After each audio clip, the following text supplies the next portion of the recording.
Hey there, welcome back to Twin Oaks Farm Poultry. Thank you for joining us on our YouTube channel. We've got a flock of these Cornish Rock Cross meat chickens here that are within 24 hours of going to the slaughterhouse for processing. So just wanted to go over a couple things we're looking at when we get into that window where we're close to going to the processor.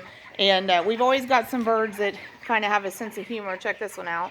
Seldom do they get into their transport crates voluntarily. We have to catch them manually one at a time and put them in there, but we had to, I'll tell you why we had to do this. We had to set up a makeshift wall out of our transportation crates here for these birds, and I see two of the lids weren't closed, and so I had a bird in this one too. There's not now, but two of them apparently decided to camp out in those overnight. So when we load into those, we'll set those down on the floor where this opening will be on top, and we can load about 8 of these birds in there. Live weight, these birds are probably 7.5, 8 pounds for the most part. Some are bigger, some are smaller. We don't have super uniformity across our flock, partly because we take straight run when we order our chicks. And straight run just means you take them as hatched. You can select for just males or just females in meat production or egg production birds, but you do pay for that privilege. You pay a little more to select one kind over the other. There are advantages and disadvantages. So one disadvantage is that you pay more to select all hens or all roosters. The advantage would be you would have more uniformity in your entire flock at large if you have all males or all females. Males tend to grow faster and get bigger sooner. So that would basically be a reason, if you wanted to keep a short production cycle and maximize all the growth you could get, you might want to order males. We personally like the little bit of variance in the sizes because we get some of them made into whole chickens, and some people tell us they want a little bigger chicken and some people want a little smaller chicken. So it actually ends up working well for us to have the mixed flock. There's a nice rooster standing up. We are real pleased with this flock.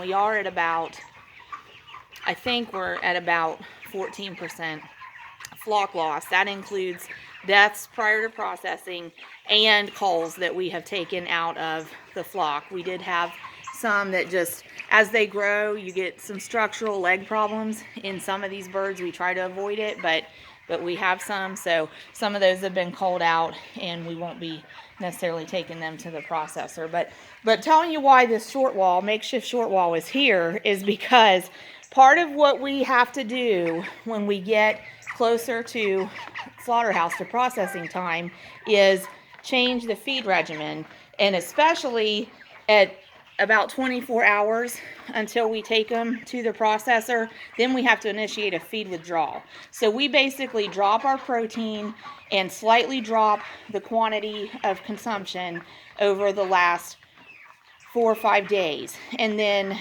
we're actually going to be, I told you these birds are within 24 hours of going to the slaughterhouse. We're actually going to be taking these feeders totally out. So we've got feeders spread out through here. We're going to be taking them totally out.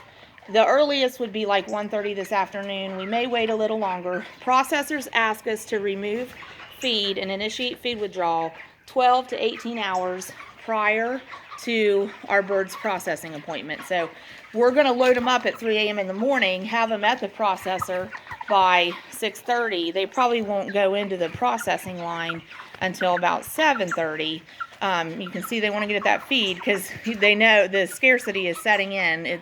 We haven't been adding as much, and as they've emptied a couple feeders, we've removed them. So they know that's happening, and they like to eat, so they want to get in there. But at any rate, since we know they'll probably be going in the processing line about 7:30, then we're looking at, like I said, 1:30 at the earliest, taking feed away.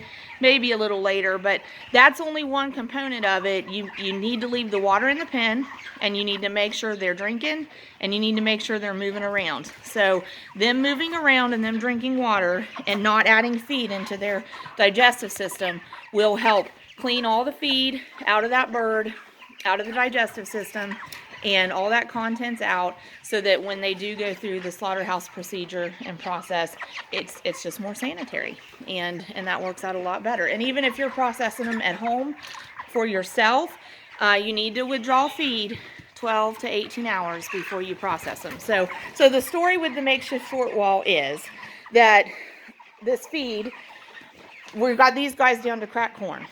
So they're gobbling it up, but it's cracked corn, it's lower protein, and it's probably not as yummy as what they get when they're younger. When they're younger, they get what these birdies are getting. There's a prepared crumble made by Kalmbach Feed, and those we buy it from our local feed store, Beverly Feed and Equipment. Love our folks at Beverly Feed and Equipment, and always real satisfied with our Kalmbach feed that they help us get for our birds. But these birds over here like that Kalmbach feed too. That's what they've been on throughout their grow out up until about the last week. So they can somehow smell or sense that that feed is over there. And without these crates here, there's a short wall here. Well, last night, our big birds were jumping the short wall into the baby bird pen. And we don't want that. We don't want them stressing the baby birds. We don't want them smashing the baby birds. And we don't want them hurting their own legs and causing a problem this close to processing. So at any rate, so we had to make the makeshift short wall out of our transport crates. But we'll be loading them up in the morning. We might try to video some of that and share that with y'all. Like I said, these lay down flat, opening on top. We pick them up. I have to pick them up with two hands around the front of the bird, around the chicken breast. I've seen men with strong hands be able to like grab them behind their head and get up under their wings and like flip them on their back and hold them by the wings, and I can't do that. I've got to pick them up around the front, and we're pretty gentle with them. We put a lot of time and effort into them, so we load them carefully into our crates, but we do one at a time. It'll hold about 8. Aren't you quite the funny bird? They hardly ever voluntarily go into their crates, I can tell you that. So, hey, thanks for joining us at Twin Oaks Farm Poultry on YouTube. Please do subscribe to our channel. Please ask any questions or put any comments you want to down there. We love it when you interact with our video, and we'll see you again back in the barn. We hope you have a great day.